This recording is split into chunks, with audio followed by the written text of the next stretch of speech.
দয়ার নবী গো, এটা মসজিদে নববী, আর মসজিদে নববীর গেটে পাশাপাশি খোঁটা থাকবে, দেখে খারাপ লাগবে। মসজিদকে পরিষ্কার পরিচ্ছন্ন, মসজিদ এলাকায় পরিষ্কার পরিচ্ছন্ন রাখার কথা আপনি বলছেন, আর খোঁটাটা দেখে খারাপ লাগছে, এর জন্য আমি খোঁটাটা তুলে দিয়েছি। সর্বোপরি আঁধারে সকলে তো আলো নাই, টক্কর লেগে যাবে, বিপদ হয়ে যাবে, পড়ে যাবে, এই কত রকম বিপদ আপদকে ভেবে যাতে করে মসজিদে সুন্দরভাবে মুসল্লি যায় আর আসে, এই নিয়তে আমি আল্লাহকে রাজি করার উদ্দেশ্যে তুলে ফেলেছি। নবীজি বললেন বসো, তোমার বলা হয়ে গেছে, তুমি বসো। আপনারা একবার বলেন ঠিক করেছে না ভুল করেছে? বলেন না জি, হ্যাঁ ঠিক করেছে, মজবুত করে বলতে হবে। ওই তুমি বসো, ওই গাড়িওয়ালা উঠো। কি নিয়তে এরকম করতে গেলে বাবা? ও দয়ার নবী গো, ও দয়ার রসুল গো, এটা হলো মদিনা মানওয়ারা, এর দক্ষিণে হচ্ছে মক্কা, এর উত্তর হচ্ছে শাম আর সিরিয়া। মক্কার লোকেরা শাম সিরিয়াতে ব্যবসা করে, সিরিয়ার লোকেরা মক্কাতে ব্যবসা করে। তাদের বাণিজ্য রাস্তা হলো মসজিদে নববীর সামনে দিয়ে, এই দিকেই তারা যাওয়া আসা করে।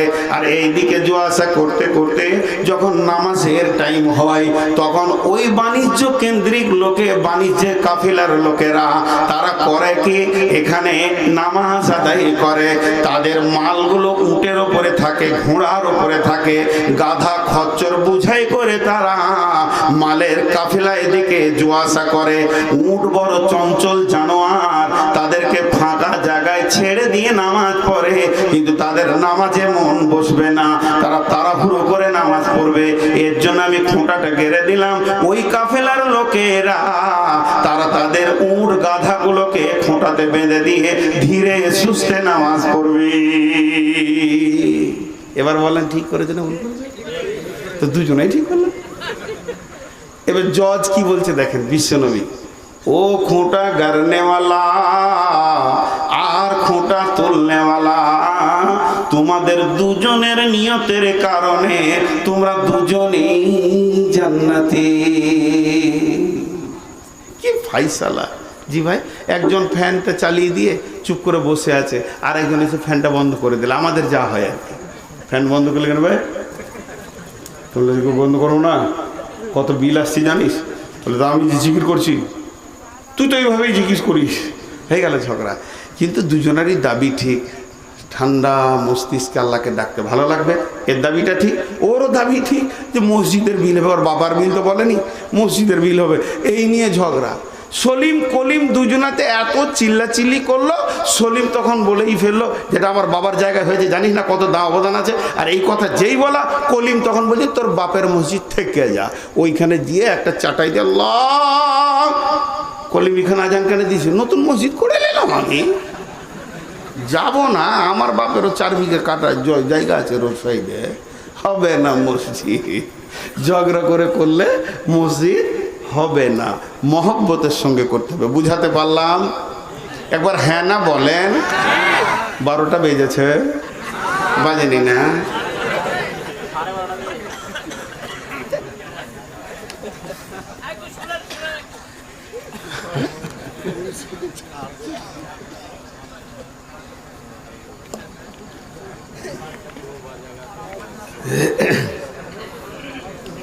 আরেকটা আয়াত আছে, ওটা তফসির করে দিই, ছেড়ে দেবো ইনশাআল্লাহ।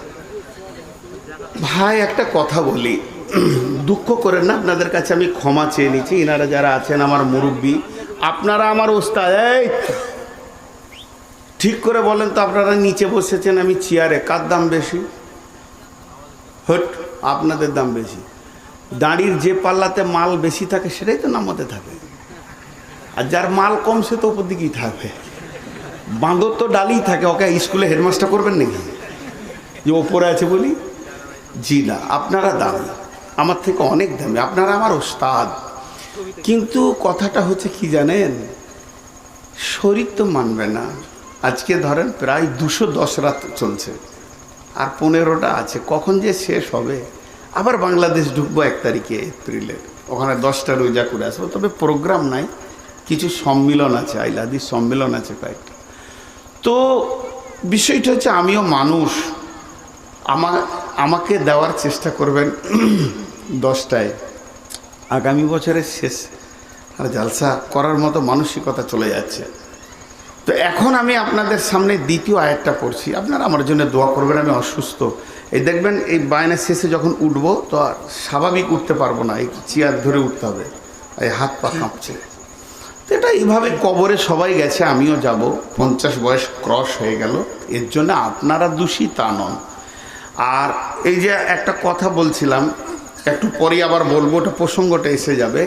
প্রথম যে আয়াতটা পড়েছি, বিসমিল্লাহির রহমানির রহিম, ইন্নামা ইয়ামুরু মাসাজিদাল্লাহি মান আমানা বিল্লাহি ওয়াল ইয়াউমিল আখিরি ওয়া আকামাস সালাতা ওয়া আতাজ যাকাতা ওয়া লাম ইয়াখশা ইল্লাল্লাহ ফাআসা উলাইকা আইয়াকুনু মিনাল মুহতাদিন। আগে মাপ চেয়ে দিচ্ছি আয়াতের তর্জমা করার আগে, কমিটির চরিত্র কেমন হবে মসজিদের এই আয়াতে আছে। যদি বলতে বলেন তো বলবো, না হলে বলবো না, খুব ভেজাল লেগে যাবে।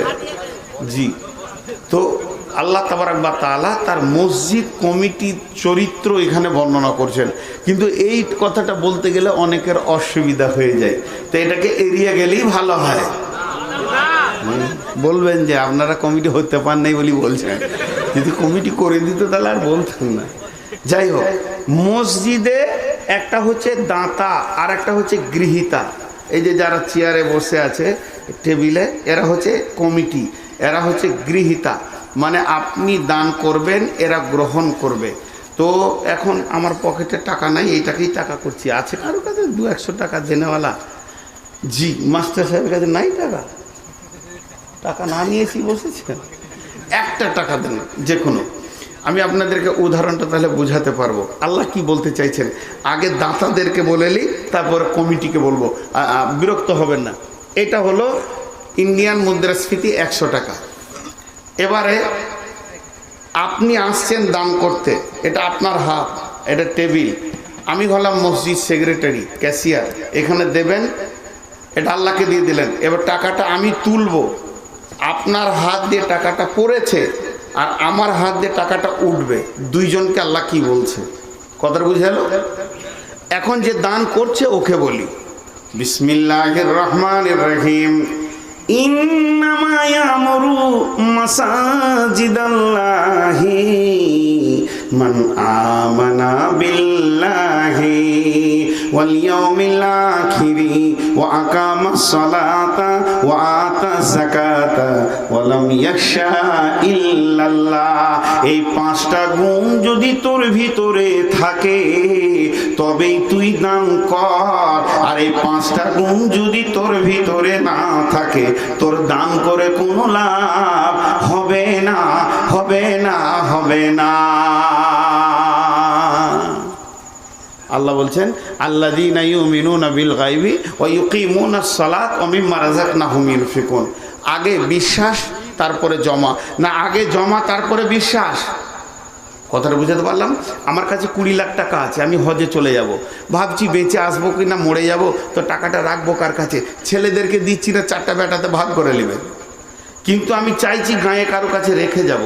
দিয়ে আমি ওকে বলে গেলাম, আমি যদি না ফিরে আসি, লাশ আসে, ছেলে আমার ছেলেদের হাতে দিয়ে দেবেন, আর ফিরে এলে আমাকে দেবেন। তাহলে যার কাছে আমি টাকা রাখবো তার উপরে বিশ্বাসটা আগে, দিয়ে তারপরে টাকা দিব, না টাকা দিয়ে দেবো তো বিশ্বাস করবো?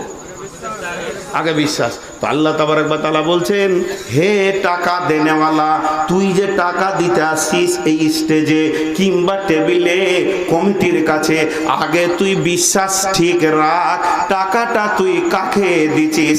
মান আমানা বিল্লাহি, আল্লাহর উপরে যদি তোর ঈমান থাকে তাহলে টাকাটা তুই টেবিলে নামা, আর আল্লাহর উপরে যদি তোর ঈমান না থাকে তোর মতো বেঈমানকে টাকা দিতে হবে না। তোর মতো বেঈমান যদি টাকা দেয় তাহলে মসজিদে ঝগড়া লাগবে, আল্লাহকে অপমান করবে, আর সমাজের ভিতরে ফাটল ধরবে।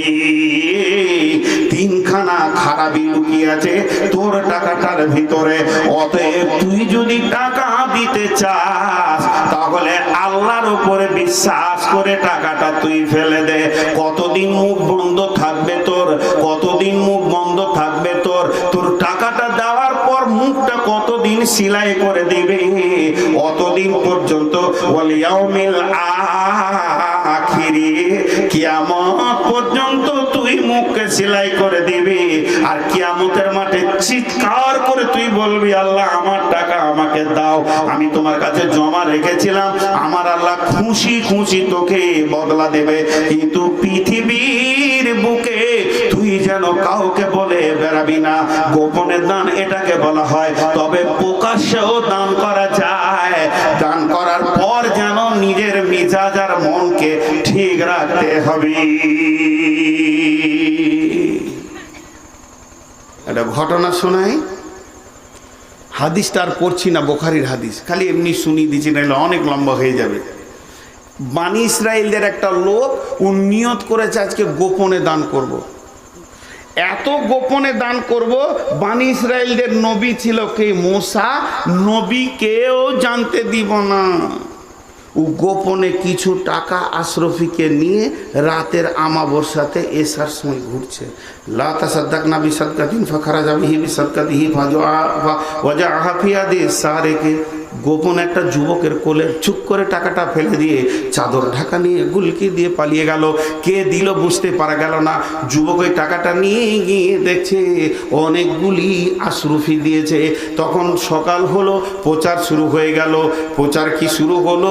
এ আল্লাহ, আল্লাহুম্মা কাল হামলা সারিকে, আজকে গোপনে কে দান করেছি করবি কর। এলাকার পাকা একটা চোরকে দান করেছে। টাকাটা চোরের হাতে পড়ে গেছে। সকালবেলায় যেখানে 5টা লোক এ খবর শুনেছিস, বলে কি? বলে আজকে কালু চোরকে দান করেছে। কে? এবার যে করেছে সে তো জানে। সে বলছে আল্লাহুম্মা লাকাল হামদু আলা সারিকি, আল্লাহ তোর প্রশংসা, তোর চোরের প্রশংসা। এত গোপনে দান করলাম, এই হলো। আচ্ছা ঠিক আছে, আজকে আরেকবার করবো। ও এরকম গোপনে টাকা নিয়ে ঘুরছে, ঘুরতে ঘুরতে ঘুরতে একটা মেয়েকে দিয়েছে। আসবাহু ইয়াতাহাদ্দাসুনা তুসদ্দিকাল লাইলাতা আলা জানিয়া। যখন সকালবেলা হয়েছে, আবার বলছে ওরে মজা লেগে গেছে, এক গ্রামে মজা চলছে। প্রথম দিন গতকালকে দান করেছে চোরকে, আর আজকে করেছে বেশ্যাকে, রান্ডিকে, গায়ের মধ্যে পাক্কা বেশ্যা মেয়ে। ও তখন মনে মনে ভাবছে, এই আল্লাহ, এ কি করলাম একটা বেশ্যাকে করলাম, একটা বেশ্যাকে দান করলাম। তোর মনের ভিতরে কি ঢুকে গেল? যা, 2 দিনের দান শেষ। আচ্ছা, দান 3 দান। আজকে একবার দেখছি লা তাসাদ্দাকনা বিসাদকাতিন ফাখারাজা বিসাদকাতি ফাজাফে আদিল গানি ফাসবাহু ইয়াতাহাদ্দাসুনা তুসদ্দিকাল লাইলাতা আলাল গানি। একটা মোড়ে 3 মাথাতে একটা বুড়া বসে আছে, তার মধ্যে যৌবন নয়, পাঁচিল টপকে চুরি করতে পারবে না, খক খক করে বসে বসে কাশছে। ওকে মালটা দিয়ে দিয়েছে। এবার ও মনে ইতমিনান হয়ে গেছে, মনে হয় যেন আজকের দানটা কবুল হয়ে গেল। ফাসবাহু ইয়াতাহাদ্দাসুনা তুসদ্দিকাল লাইলাতা আলাল গানি। যখন সকাল হয়েছে, সব দিকে ওই রকম কথা বাজছে, চলবি চল, মজা লেগেছে। প্রথম দিন দিয়েছে চোরকে, দ্বিতীয় দিন দিয়েছে রান্ডিকে, আর তৃতীয় দিন দিয়েছে এলাকার মধ্যে সেরা বড় লোক বকিল হাড় কিপটেকে। কপাল খারাপ লাগলো কানতেও। সহি বুখারীর হাদিস। ও কানছে, এই আল্লাহ, মাবুদ গো, আমার দানগুলো তুমি কেন কবুল করছো না? আমি কি গুনাহ করলাম? আল্লাহ তাবারক ওয়া তাআলা ফাউতিয়া কিলালাহু শব্দটা এমন আছে, আল্লাহ তার কাছে কিভাবে শব্দ পাঠিয়েছেন আল্লাহই জানে। তাকে আল্লাহ বলছেন, রে আমার গোলাম, তোর দানের ভিতরে এতটাই এখলাস ছিল, তোর দানের ভিতরে তোর দিলটা এত দামি ছিল। আমি ওই তোর দামি এখলাসের কারণে দানটাকে 2টা কাজে লাগিয়ে দিয়েছি। একটা হলো তোর দান কবুল হয়ে গেছে, আর আমি 3 জনকে হেদায়েত দিয়েছি। ওটা হোমিওপ্যাথিক ওষুধের মতো কাজ হয়ে গেছে রে বান্দা, তুই কি জানিস ওই টাকাটা যখন চোরটা পেয়েছে রাত্রিতে কাঁদছে আর বলছে, মাবুদ আমি চুরি ছাড়া রুজি রুটি জানি না, আমি ভেবেছিলাম তোমার দরবারে আমার জায়গা নাই, কিন্তু আজকে ভেবে দেখছি আমার মতো চোরকে তুমি বিনা মেহনতে যখন খাবার দিতে পারো, আর জীবনে চুরি করব না। সে তওবা করেছে। ওই বেশ্যা মেয়েটা গভীর রাত্রিতে উঠে কাঁদছে আর ডুকরে ডুকরে বলছে, পৃথিবীর লুচ্চা ছাড়া আমাকে কেউ চেনে না, ভালো মানুষরা আমাকে জানে না। আমি ভেবেছিলাম মাবুদ আপনি হলেন পাক, আপনার দরবারে আমার জায়গা নাই, কিন্তু আজকে আমি ভেবে দেখছি আপনার মতো মাবুদের দরবারে আমার জায়গা রয়েছে, অতএব আর জীবনে বেশ্যাগিরি করব না, তওবা করে নিলাম। বড়লোক বকিলটা তওবা করে বলছে, আমি বকিল ছিলাম, ওষুধ জাকাত ফেতরা দিইনি, তাই পরের মাল আমার ঘরে তুমি ভরে দিয়েছো, আল্লাহ আর বকিল থাকবো না। এই জন্য তিনজনকে আমি হেদায়েত দিলাম, তোর দানকে কবুল করলাম।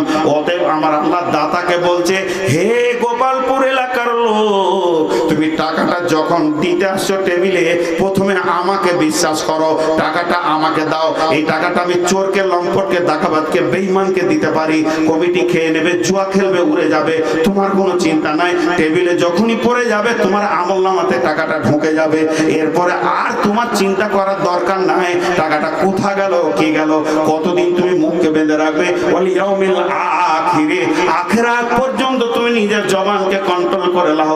খবরদার কিয়ামতের দিনে তোমার টাকাটা আমি আল্লাহ তোমাকে বুঝিয়ে দেব। জি ভাই, যারা আল্লাহকে বিশ্বাস করে দান করে না তারা কি ক্ষতি করে জানেন? সমাজকে দুই ভাগ করে। ওরাই সামনে আসবে না, টাকা গুনবে না, মসজিদের দায়িত্ব নেবে না, ওই দূরে থেকে বসে বসে জালসা শুনবে। আর আমার আগে যে মৌলানা সাহেব কালেকশন করছে, ওর দুই মুখ দিয়ে থুতু উড়ে গেল, কষ্ট তো আর কলজে চলে গেল। দোষ ওনার নাই, আল্লাহর কসম ওনাকে আমি দোষ দিব না, আর কমিটিকেও দোষ দিব না। কেন? মানুষের নিচার হয়ে গেছে যে ওর নামটা বলতে হবে। কেন বলবে? কেন বলবে আপনার নাম?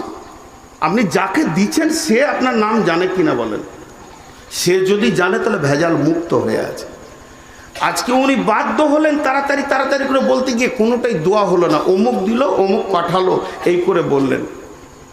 আমি ওনাকে দোষ দিচ্ছি না, আমার বক্তব্য হচ্ছে ওনাকে ওই লিস্ট পড়া বাদ দিয়ে যদি দুটো সহি হাদিস শুনতেন ওনার কাছে, বা একটা কোরআনের আয়াতের তর্জমা শুনতেন, উনি একটা আলিম। আমি বলছি না যে বিরাট বক্তা, নাউজুবিল্লাহ, তারপরও আমার ওস্তাদ। তো উনি যদি একটা কোরআনের আয়াত কুলহু আল্লাহু আহাদ, বলো ওই আল্লাহ এক, এইটুকু যদি আপনাদেরকে বলতো তো লাভ হতো। ওই লিস্টগুলো বসে বসে শুনলেন, কি লাভ পেলেন সমাজ আমাকে বলেন? দোষ ওনার দিব না, আল্লাহর কসম। উনি আমার ওস্তাদ, ওনার জুতো আমার মাথা বারাবার। আপনারা কি লাভ পেলেন? 40 মিনিট ধরে আমি ঘড়ি দেখেছি ওই রং থেকে যে চলছে, কি লাভ পেয়েছেন বলেন? এই জন্য ইনি মৌলানা সাহেব বলে দিলেন আল্লাহুম্মা সাল্লি আলাইহি আল্লাহুম্মা বারিক আলাইহি। ওইটা পেলেন, ওইটা পেলেন, আমিও আমিন বললাম পিছন থেকে বসে, হ্যাঁ এইটা পেলো। সমাজ অনেক খারাপ হয়ে গেছে। এর জন্য আল্লাহ বলছে তোর আখিরাত পর্যন্ত ইমান। এবার ওইখান থেকে বসে বসে শুনছে, আর এখানে টাকা এতগুলো জড়ো হয়ে গেছে, এমনি করে পিট পিট পিট করতে খেলিলে জলসা শেষ হওয়ার আগেই বাড়ি চলে গেল। 3 দিন পর সকালে উঠে ও যেমন বদমাস, ওর মতো খাবিস কটা গায়ে বদমাস আছে, ওর বন্ধুকে ডেকে বলছে, সেলিম রে আয় চা খাবি? তা চায়ের দোকানে বলছে, গত পরশু দিন কালেকশন কেমন হলো, তোর মন কি বলছে? 12 লাখ তো হবেই, টাকা উঁচু হয়েছিল। তোর বলছে আমিও ওই 12-13 মনে করছি, ও যেমন খাবিস, বন্ধুটাও খাবিস। আর কমিটি, বক্তা, লাইট, মাইক, সাউন্ড, প্যান্ডেল মিটিয়ে মাত্র 36,375 টাকা পেয়েছে। আর ওদের মাথায় কত ঢুকেছে? আর 10 টাকা নোট খালি, লাখে লাখে ঝাঁকে ঝাঁকে কাটে, হাজারো হাজার, শেষকালে গুনে দেখে 3 20 4 দিয়ে কমিটি ওই টাকাটা পেল। এরপরে হার্ডওয়ার্সের দোকানে ধার করে, ঋণ করে মসজিদের কিছু কাজ করলো। তখন ওর বন্ধু বলছে, কাজ হবে কি করে?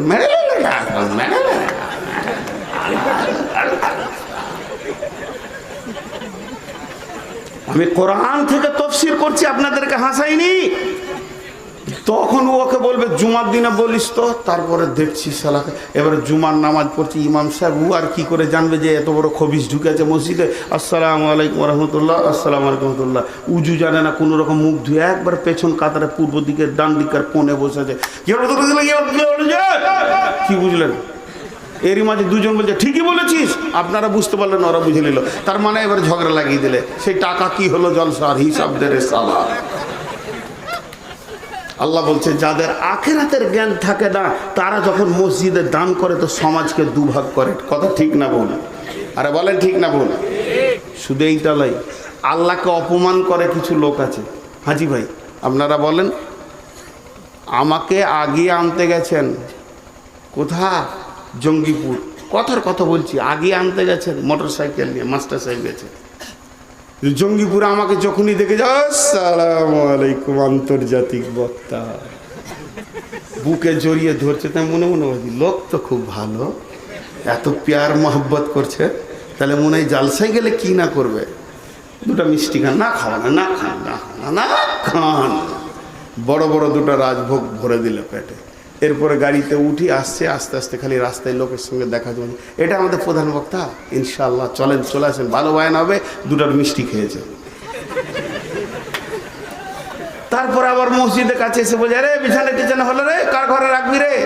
দুটা মিষ্টি খাইয়ে নিয়ে এলাম, ইনশাআল্লাহ ভালো মিষ্টি খেয়েছে দুটো। আচ্ছা এটা যদি 4 বার বলে, বমি করতে মন যাবে না? আরে হ্যাঁ না বলেন? কোন লোক রে ভাই, দুটো মিষ্টি খেয়েছিস তাই 4 বার বলে বেড়াবে? কিছু লোক আছে মসজিদে 5 কুইন্টাল রড দিয়ে দিল, 50 বস্তা সিমেন্ট দিয়েছে। আর আমি বক্তা এসেছি জালসা করতে, আমার রুমে ঢুকে বলবে হুজুর মসজিদটা কেমন লাগলো, 50 বস্তা সিমেন্ট আমি দিয়েছি। আল্লাহকে কেমন লজ্জা লাগবে বলেন? যদি ঘন ঘন কেউ বলে বিয়া এসে বেড়াতে, মসজিদটা ভাই বানানো হলো, খালি 50 বস্তা সিমেন্ট আমি দিয়ে দিয়েছি, ওর চোপার বন্ধ নাই। আল্লাহ বলছে ওটাকে বন্ধ কর, কিয়ামতের মাঠে তুই নিবি রে। এর জন্য মসজিদে দান করার ব্যাপারে 5টা শর্ত আছে। 1 নম্বর হলো তোকে আল্লাহর উপরে ঈমান থাকতে হবে, 2 নম্বর হচ্ছে আখিরাতের উপরে ঈমান থাকতে হবে, 3 নম্বর হচ্ছে তোকে সালাত পড়নে ওয়ালা হতে হবে। বেনামাজি কারাহিয়াত আছে, আমি ফতোয়া দিচ্ছি না। বেনামাজি তুমি কেন মসজিদ বানাবে? তুমি ভেবে দেখো, গ্রামে অনেক লোক এমন আছে নিজে নামাজ পড়ে না, আর 400 প্যাকেট সিমেন্ট দিয়ে দেবে মসজিদ বানিয়েলে। এদের ব্যাপারে কি বলছে? এরা ইসলামকে খেলতামাশা ভেবেছে। আপনাদের দিকে হাটে ওই 2 দিকে বাঁশ বেঁধে দিয়ে একটা দড়ি দিয়ে ওর ওপরে বাচ্চা বাচ্চা মেয়েগুলো হেঁটে বেড়ায় না, ছেলে মেয়েগুলো দেখেছেন? হ্যাঁ, আপনাদের মাস্টার সাহেব ওই খেলা দেখছে এমনি করে হাটে, আর 50 টাকা দিয়ে দিয়েছে ওদেরকে। আর আমি হাটটা ধরেছি, টাকা দিলেন কেন? বলছে ভালো লাগলো ভাই খেলাটা। ভালো? বলে হ্যাঁ। ভালো? বলে হ্যাঁ। আর একবার জিজ্ঞেস করছি ভালো? বলে হ্যাঁ। তাহলে উঠেন।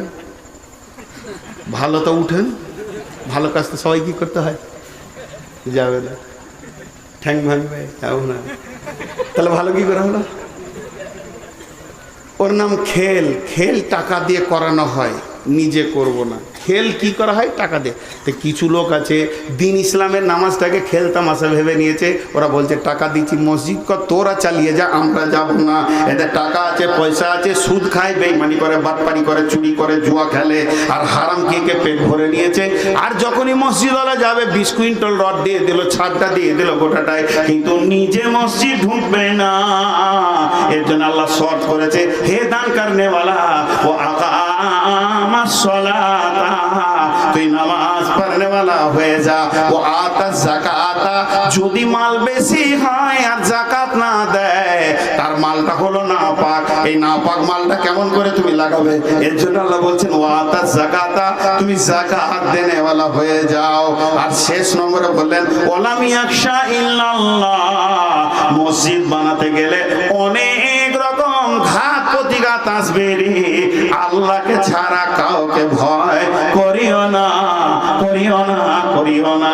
এই 5টা হলো মসজিদ বানানো দান করনেওয়ালাদের। এবার কমিটিকে বলি, মনে করলেন আমি কমিটির সেক্রেটারি, এই টাকাটা যে টেবিলে পড়ে আছে, এখন টাকাটা জনসাধারণের নয়, এই টাকাটা হাজি গাজী মৌলানা মুফতি সর্দার কারো নয়, এখন এই টাকাটার মালিক হলো আল্লাহ।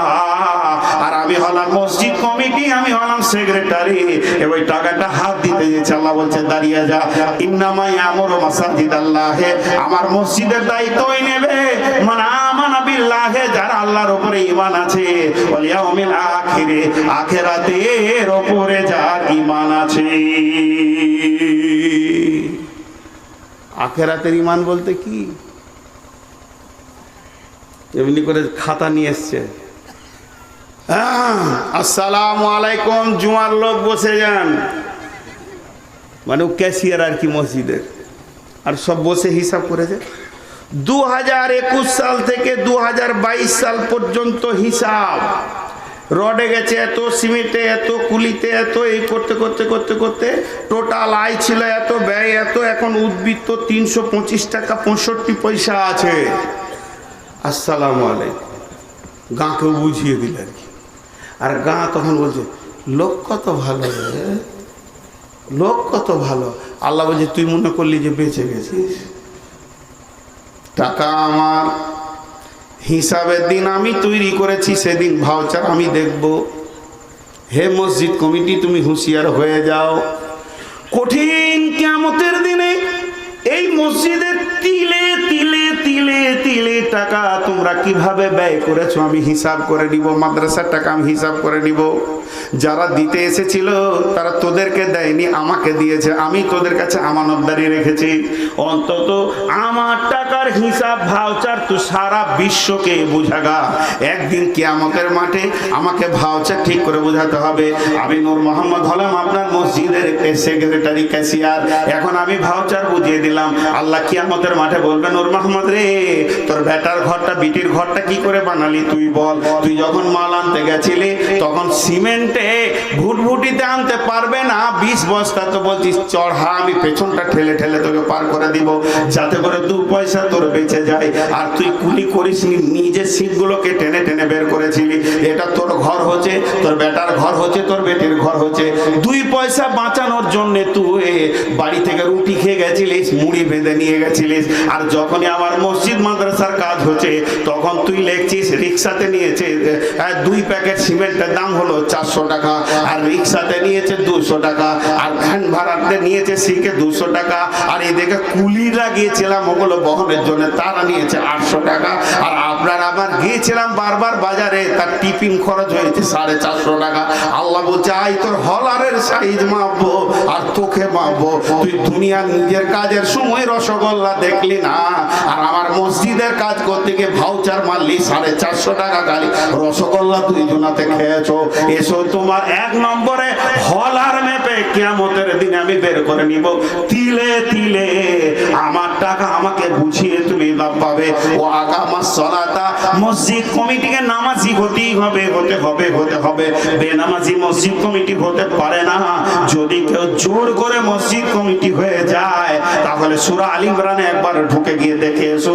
ওখানে আল্লাহ বলছে বাজারে দেখে আসিস খাসি কি করে খলায়, আমি জাহান্নামে তোর খাসি খালিয়ে নিব। আমার টাকা তুই হাত দিবি না। একজন গ্রামের সম্ভ্রান্ত লোক, তার 8 ইঞ্চি আছে, আলমারি আছে, সিকিউরিটি আছে, গ্রিল আছে, তার ঘরে মসজিদের 12 লাখ টাকা রাখা আছে, অথচ নামাজ পড়ে না, চলবে না। একটা গ্রামের রিস্কাওয়ালা, ভুটভুটিওয়ালা, গরিব মানুষ, তাল পাতার খাদারে বাস করে, 5 ওয়াক্তের নামাজি, সে মসজিদের ক্যাশিয়ার হবে, ঠিক আছে, চুরি হয়ে যাবে, আল্লাহ মাফ করে দেবে। কিন্তু হে বেঈমান, তোর মতো বেঈমান মাতালের ঘরে কেন আমার মতো আল্লাহর পবিত্র টাকা থাকবে? এটা হতে পারে না। অতএব বেনামাজি কোনোদিন কমিটি হতে পারে না। ও আতা যাকাতা, এবং তোরা যাকাত দে, যাকাত দেনেওয়ালা হয়ে যা। ওয়ালাম ইয়াশা ইল্লাল্লাহ, আল্লাহ ছাড়া কাউকে ভয় করিও না। মসজিদ কমিটি হওয়া বড় কঠিন আছে ভাইরা আমার এক জায়গায়, সেটা হচ্ছে এরা কষ্ট করে করে তিলে তিলে ভিক্ষা করে করে মসজিদ বানাবে। আর গাঁয়ের কিছু বেঈমান লোক আছে, ইঁদুরের মতো তারা কথা করে করে কুটকুট কুটকুট করে উই পোকার মতো কাটবে। আল্লাহ তাবারক ওয়া তাআলা বলছে হে মসজিদ সেক্রেটারি, মসজিদ কমিটি, ওরে মসজিদের ক্যাশিয়ার, মসজিদের সম্পাদক, ওদের কথা শুনে তুই যেন আমার হিসাবগুলোকে ফেলে দিস না। ও বেঈমানরা বকবে ওয়ালাম ইয়াশা ইল্লাল্লাহ, কাউকে ভয় করিস না, টাকা ওদের নয়। ওরা যদি বলে মেরে নিলে, কেটে নিলে, খেয়ে নিলে, ফেলে দিলে, তুই খবরদার সেক্রেটারি ছাড়বি না, ক্যাশিয়ার ছাড়বি না, তুই আমার সঙ্গে আতাহাত রাখবি। ওয়ালাম ইয়াশা ইল্লাল্লাহ, আমাকে ছাড়া কাউকে ভয় করিস না। তোর যদি বিশ্বাস থাকে আমি আল্লাহর কাছে হিসাব দিতে পারবো, তাহলে তুই ঠিক থাকবি। আল্লাহ তাবারক ওয়া তাআলা এই পাঁচজনকে 5 গুণে গুণান্বিত বলেন, আসা উলা আইয়াকুনু মিনাল মুহতাদিন, আমি আশা করি এরাই হেদায়েত প্রাপ্তের রাস্তাতে রয়েছে। ওতে মসজিদ কমিটি রে, তোদের বিরুদ্ধে কে কি বললো এটা তুই দেখতে যাস না। আল্লাহর ঘরে খিদমত করার সুযোগ পেয়েছিস, এই সুযোগকে ছাড়বি না। আল্লাহকে ভয় করে আমানতদারি ঠিক রেখে মসজিদের খিদমত চালিয়ে যা। বুঝে এলো? বুঝে আসে নাই তো হ্যাঁ বলবে কি করে? জি ভাই, আল্লাহ বলছে মসজিদ কার জানিস? মসজিদ কার? আল্লাহর। মসজিদ কার? আল্লাহর। ওয়া আন্নাল মাসাজিদা লিল্লাহি, মসজিদ হলো কার? আল্লাহর। সমস্ত খরচা দিয়েছে ওর যেমন অধিকার, একজন রিস্কাওয়ালারও সেরকম। বাস যখনই নামাজ চালু হয়ে গেল, মসজিদ আমার, এ কথা তোদের বলা যাবে না, মসজিদ হলো আল্লাহ। ফালা তাদউ মা'আল্লাহি আহাদা, সেই মসজিদে যখন ঢুকবি আল্লাহর সঙ্গে অন্য কাউকে ডাকবি না। এক আল্লাহর ঘর, আল্লাহকে ডাকবি। কত বড় নেকির কাজ আপনারা করছেন। উঠছেন কেন ভাই? আমি আর অল্প সময় আছি, বেশি আপনাদের বিরক্ত করব না। জি ভাই, 3টে হাদিস পড়েছি আপনাদের সামনে, শর্টে শর্টে বলবো, ব্যাখ্যা অন্য করব। আল্লাহ রসুল একটা হাদিসে আফসোস করেছেন, কিয়ামতের আলামত বলতে গিয়ে বলছেন, জাহারাতিল আসওয়াত ফিল মাসাজিদে, মসজিদে মানুষ জোরে জোরে কথা বলবে। এসপির চেম্বারে গেলে ফিস ফিস করে কথা বলবে, ডাক্তারের চেম্বারে গেলে ফিস ফিস করে কথা বলবে, থানার বড়বাবুর কাছে গেলে ফিস ফিস ফিস ফিস করে কথা বলবে। আর যখনই ও মসজিদে যাবে তো গোলার ফাঁড় দিয়ে জোরে চিল্লাবে, অথচ মসজিদে জোরে চিল্লানোর নিষেধ। আবার হাদিসে আছে কিয়ামতের আগে মসজিদে বসে বসে দুনিয়ার কথা আলোচনা করবে। দুনিয়ার কথা আলোচনা করে কি করে না? আরে হ্যাঁ না বলেন, গল্প করছে। এখন ওকে যদি বলা হয় যে ভাই এইসব আলোচনা কেন করছো, তো বলবে ব্যবসা করাও তো ইবাদত। কি সুন্দর যুক্তি দিবে, দুনিয়া করাও তো ইবাদত।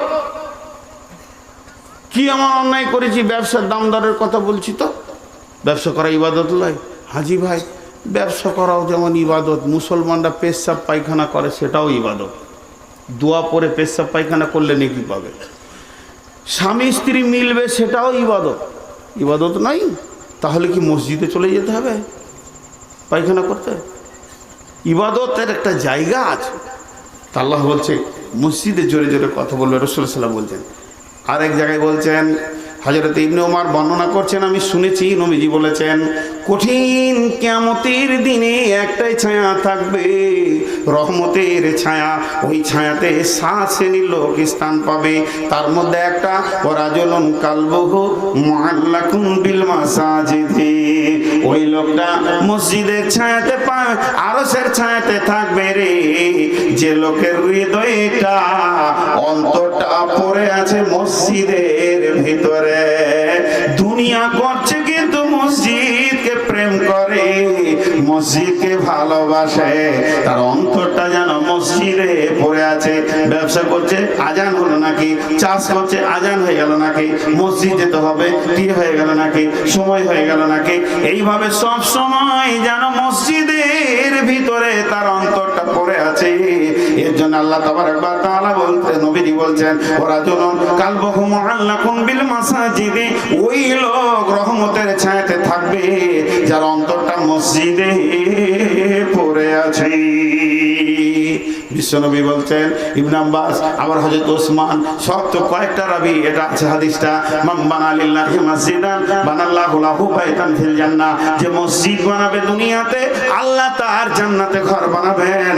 মসজিদ এমন একটা ঘর যেটা পৃথিবীতে আপনি বানাবেন, আল্লাহ তাবারক ওয়া তাআলা সঙ্গে সঙ্গে আপনার জন্য জান্নাতে একটা অট্টালিকা বানাবে, এরই নাম হচ্ছে মসজিদ। আপনারা চালাক লোক দেখবেন, চালাক দেখবেন, দেখেন উঠছে এরা চালাক, দেখেন জীবনে পাবেন কিনা, ছবি তুলেলেন ফেসবুকে দিয়ে দেবেন। এরা ভেবেছে ওই যে মসজিদ বানালে নেকি পাবে বলছে মৌলভী সাহেব, তাহলে এবার টাকা নেবে। আমি তো টাকা দেবো না, তা বসে থেকে আর লাভটা কি করব। এরা হলো চালাক, কিন্তু হালাকে ওরা চালাক নয়। ওরা কি বলবে, ইন আনতুম ইল্লা ফি দালালিন কাবীর। কিয়ামতের মাঠে ওরা বলবে, আল্লাহ আমরাই বড় গুমরা ছিলাম, এখন বুঝে আসছে না, এখন ভাবছে বেঁচে গেলাম। যে কটা বোকা ওই কটাই বসে আছে। হ্যাঁ, কিন্তু সেই দিন বুঝবে। ভাইরা আমার, মসজিদ এমন একটা ঘর, বিশ্বনবীর জামানায় দীর্ঘদিন মসজিদ আলো জ্বলে না, অন্ধকারে নামাজ হয়। ইতিহাস আছে, রোম ফাতহার পরও অন্ধকারে নামাজ চলেছে। সাহাবীরা রোম সম্রাটের মানে মাথার মুকুটে অন্ধকারে পা পড়ে গেছে। সাহাবীরা বলেছে কি না এটা মাথার মুকুট রোম সম্রাটের, তার মানে অন্ধকারে দীর্ঘদিন চলতো মসজিদে। একদিন বিশ্ব নবী গিয়ে দেখছেন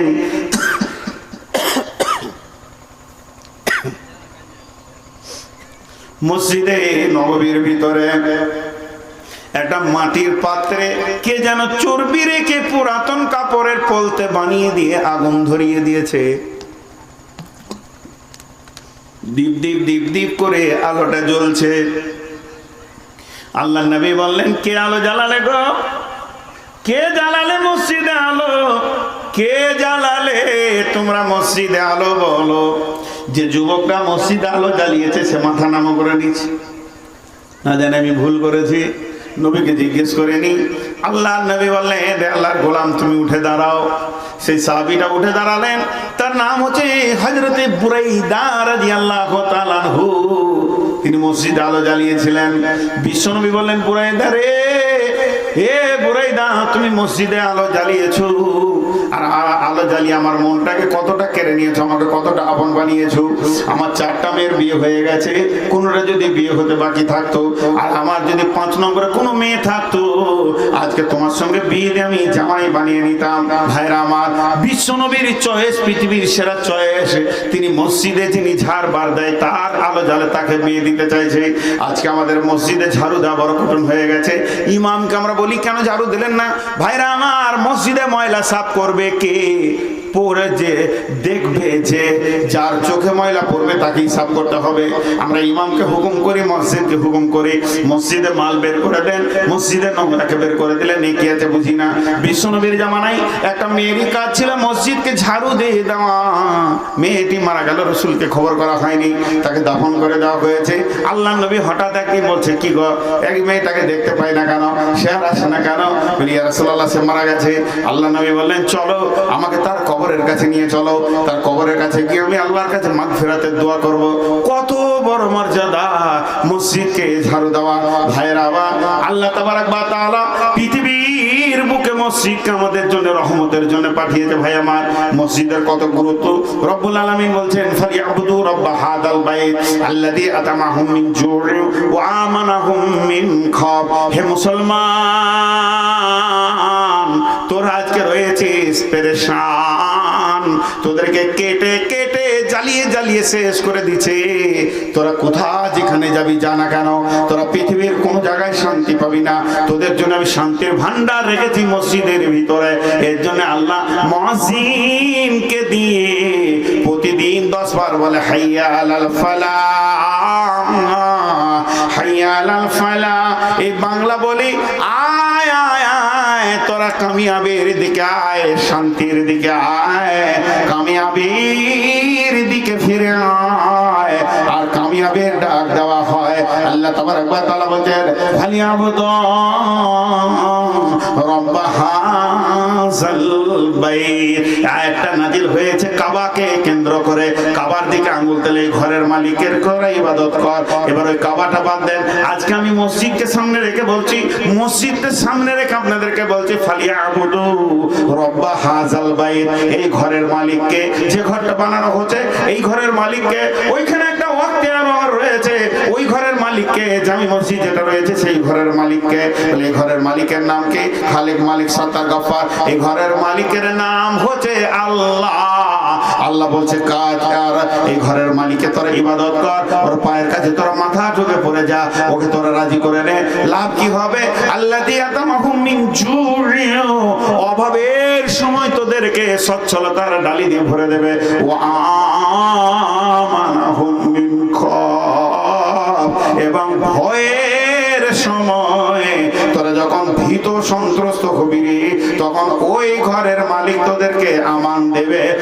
নিরাপত্তা দেবে রে।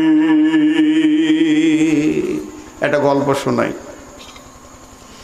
দুইটা জিনের বাচ্চা, এটা গল্প, বুখারী মুসলিম হাদিস টাদিস কিছুই নেই, এমনি গল্প, জ্ঞান আছে আর সত্য ঘটনা ওলাই। দুইটা জিনের বাচ্চা খেলা করছে আর একজন সাপুরে চলে আসছে সাপ ধরার লেগে। তা একটা জিনের বাচ্চা আরেকজনকে বলছে, দেখবি ওকে কেমন বেতাল লাগাবো। বলে কি করে লাগাবি?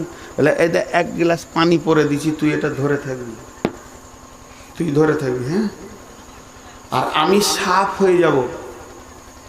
যখন তুই দেখবি যে আমি খুব বিপদে পড়েছি, তো পানিটা ছিটিয়ে দিবি, তো আবার আমি জিন হয়ে যাব। ঠিক আছে।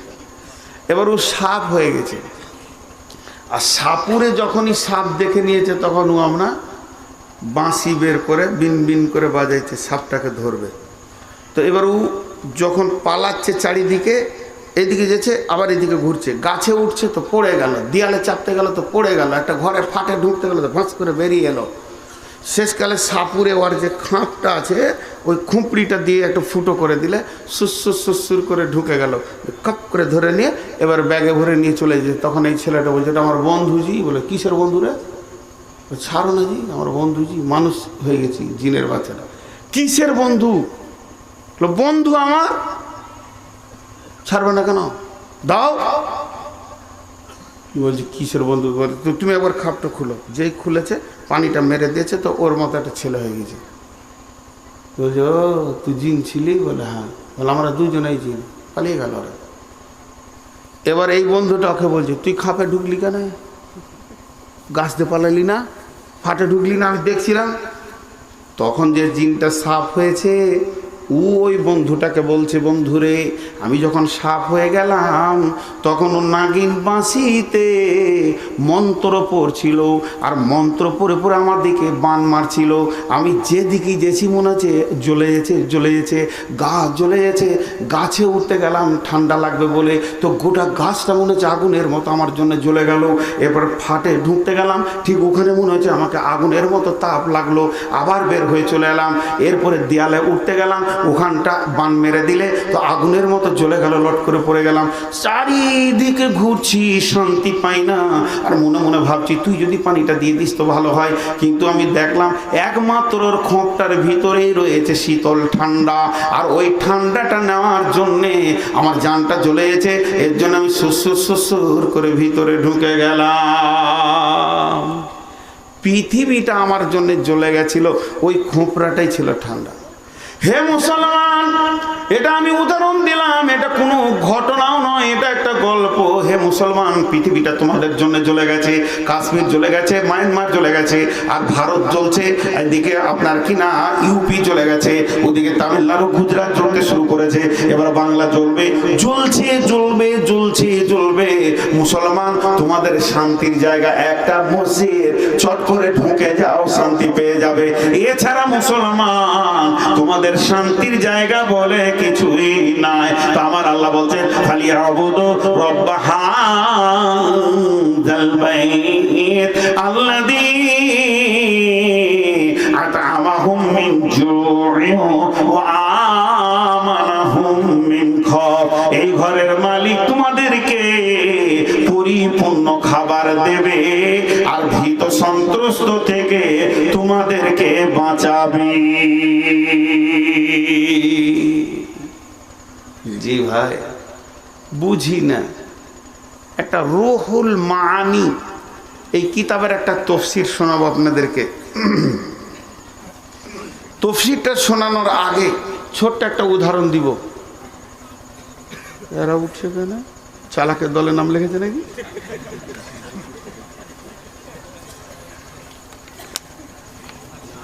ওরা মনে মনে লাঠি নিয়ে ওখানে দাঁড়িয়ে আছে, বলে তো খালি নেমে আই স্টেজ থেকে, আবার দেখছি তোকে।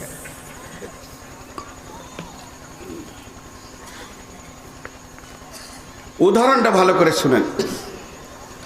আপনার 5টা বোন, 5টারই বিয়ে দিয়ে দিয়েছে, 5 গ্রামে কুটুম। এখন ছোট ভাইয়ের বিয়ে বড় ধুমধাম করে হচ্ছে, কাউকে বাদ দেয়নি, কোনো বিহাই আর বিয়ায়ের জামাইদেরকে দাওয়াত করেছে, বিশাল ভোজ। তো আপনার 5টা বোন বিয়েতে 1 সপ্তাহ আগে চলে এসছে, ঘরে খালি চলছে হোটেল। বলেন, বড় বোনের শ্বশুর আসছে, তা আপনি ছোট বোনটাকে ডেকে দেবেন না ওকে ডাকবেন? এই তোর কুটুম আসছে, তুই সামাল। বড় বোনের শ্বশুর আসছে, তোকে বললেন এই খাদিজা আয়দা তোর কুটুম এলো, তুই সামাল। খানিক পরে ছোটটার মানে শ্বশুর আসছে, শাশুড়ি বলে এই দেখ তোর কুটুম তুই সামাল। নিজের কুটুম সামালবে। কথাটা বোঝাতে পারলাম? আরে হ্যাঁ না বলেন? চলেন, একটা ঘরে প্রতিদিন ঢুকেন বের হন মসজিদে 5 বার, তো ওই দরজাটা আপনার জানা আছে না নাই? প্রতিদিন যে মসজিদে 5 বার ঢুকেন বের হন, ওই দরজাটা জানা আছে না নাই? আমার গ্রামের মসজিদের দরজাটা কেমন আপনার জানতে কষ্ট হবে, একবার জেনে এলেও ভুল হয়ে যাবে। কিন্তু আপনার গ্রামে যদি আপনি 5 বার ঢোকা বের হন, ওই দরজাটা জানা আছে না নাই? আচ্ছা চলেন, এবার রুহুল মানিতে তফসিরটা কি লিখছে, এটা সরাসরি কোনো হাদিস বা দলিল নয়, তফসির মানে আকলি দলিল। কি বলছে? যখন কিয়ামতের জালজালা হবে, ইদা জুলজিলাতিল আরদু জিলজালাহা, কিয়ামতে যখন ধ্বংস শুরু হবে, পৃথিবীর ঘর বাড়ি জমি জায়গা অট্টালিকা পুকুর বাগান রোড এয়ারপোর্ট রেল লাইন সব যখন ধ্বংস হতে শুরু করবে, আল্লাহর ঘর ধ্বংস হবে না। পৃথিবীর বুকে যত মসজিদ আছে, মসজিদগুলোকে মসজিদের মাটি সহ, মসজিদের জায়গা সহ, মসজিদের জমি সহ আল্লাহগুলোকে তুলে নেবেন, আলোক করে তুলে নিয়ে গিয়ে কাবার সঙ্গে জুড়ে দেবেন। আর কাবা সহ পৃথিবীর সমস্ত মসজিদকে একসঙ্গে তুলে নিয়ে গিয়ে জান্নাতুল ফেরদাউসে ছেড়ে দেবেন, জান্নাতুল ফেরদাউসে জমিয়ে দেবেন। তাহলে আপনাদের মসজিদটা জান্নাতুল ফেরদাউসে চলে গেল, আমার মসজিদটা জান্নাতুল ফেরদাউসে চলে গেল, এলাকার সমস্ত মসজিদ জান্নাতুল ফেরদাউসে চলে গেল। এরপরে কিয়ামতের মাঠে যখন আমরা হাজির হব, আমাদের আগে আমাদের মসজিদ জান্নাতে গিয়ে পড়ে আছে, তখন ওই মসজিদ বলবে রে আল্লাহর গোলাম, যে ঘরে প্রতিদিন 5 বার তুমি ঢুকেছো, ওই ঘরে তুমি ঢুকে যাও, তুমি জান্নাতে পৌঁছে যাবে। মসজিদের কত ফজিলত আছে। জি, এটা একটা তফসিরের কথা বললাম, এগুলো সহি জয়ীফের ব্যাপার আছে, জালেরও ব্যাপার আছে, ক্লিয়ার বলছি, কিন্তু ফাজাইল বলি বললাম। তো মসজিদকে আমরা ভালোবাসবো, বলি ইনশাআল্লাহ। সকলে জোরে বলি ইনশাআল্লাহ। সামনে রমজান আসছে, কে কে রোজা রাখবো ইনশাআল্লাহ? আল্লাহ আমাদেরকে রোজা রাখার তৌফিক দান করুন, আল্লাহুম্মা আমিন। আর মসজিদকে ভালোবাসবো ইনশাআল্লাহ। আপনাদের কাছে আমি টাইম নিচ্ছি 5 মিনিট থেকে 7 মিনিট, 8 মিনিট করব না। কেউ আল্লাহর গোলাম আছেন 5000 দেনেওয়ালা, উঠবেন না কিন্তু, মাশাআল্লাহ লিখেলেন, উঠবেন না, খালি 7 মিনিট আপনাদের হাতগুলো ধরে বলছি, কাউকে তো জোর করে পকেটে হাত ভরে টাকা নিব না। লিখেন 80 কে 80 কোনটা? সৌদিতে কোথায় আছে? মাশাআল্লাহ 8000 টাকা। আর কেউ আছেন? এই একসঙ্গে দোয়া পড়ে উঠবেন, আল্লাহ খুশি হবেন, আল্লাহ খুশি হবেন, আল্লাহ খুশি হবেন। জি, এই টাকাটা নেন। অতএব আর 5000 দেনেওয়ালা কেউ আছেন?